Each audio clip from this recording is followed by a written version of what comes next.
क्या कह रहे हैं पूज्य गुरुदेव भगवान? अपने सतगुरु से प्रार्थना कैसे लगाई जाती है, तरीका बता रहे हैं गुरुदेव। तरीका हमने सीखना पड़ेगा भाई और बहनों। जब तक ज्ञान को आधार नहीं बनाएंगे और शब्द रूप में जब तक गुरु को अपने पास में नहीं मानेंगे, हम जिंदगी में कभी भक्ति मार्ग पर सफल नहीं हो सकते जिंदगी में। तो अर्जी लगाने का तरीका क्या बताया गुरुदेव ने, पता है? हृदय से अर्जी लगती है, हृदय से। अपने सतगुरु से हृदय से प्रार्थना लगाई जाती है, हृदय से, अपनी अंतरात्मा से। इस भक्ति मार्ग में किसी दलाल का काम नहीं है, किसी कोऑर्डिनेटर का काम नहीं है, किसी एजेंट का काम नहीं है। हृदय से प्रार्थना लगाना सीखो। क्या कह रहे हैं गुरुदेव भगवान, पहले ध्यान से सुनिए। प्रकार का कोई संकट है तो अपने परमात्मा कबीर जी से ही हम अर्जी लगाएंगे हृदय से।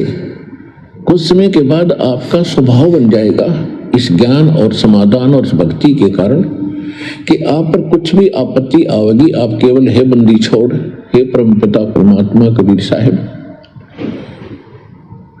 आपके मुख से यही निकलेगा। तो उस समय परमात्मा आपके साथ हो लिया।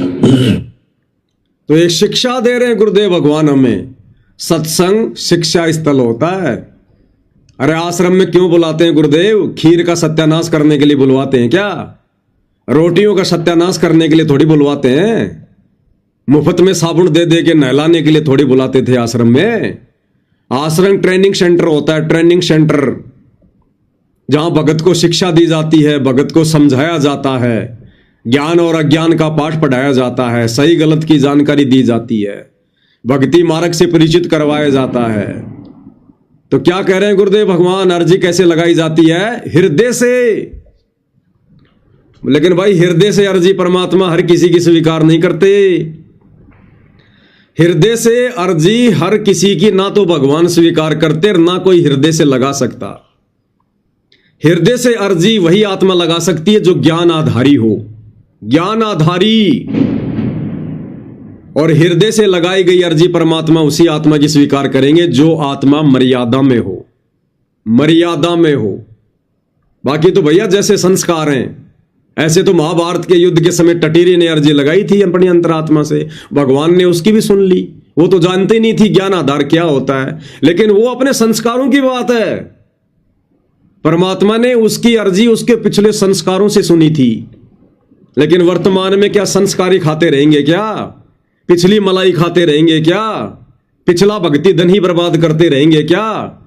वर्तमान में गुरुदेव ने जो फॉर्मूले बता दिए भक्ति के, क्या उनका प्रयोग नहीं करेंगे? तो हमने पिछले जन्म की मलाई नहीं खानी, हमने वर्तमान की भक्ति भी नहीं खानी, हमने वर्तमान की भक्ति भी सुरक्षित रखनी है। हमने तो गुरुदेव भगवान के कोटे से खाना है, कोटे से।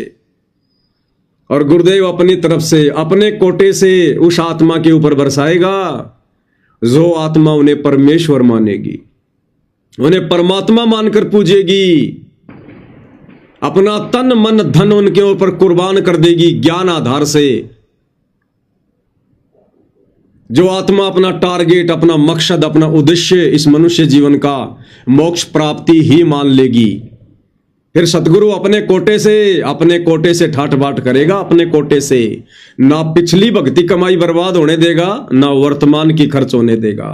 और तभी भाई और बहनों भक्ति की शक्ति बनेगी, और तब हम इस प्रेशर से जाएंगे, और तब वो 21 ब्रह्मांड का राजा काल बलि अपना सिर नीचा करेगा भक्ति की शक्ति के आगे। तो अर्जी हृदय से लगाई जाती है, हृदय से।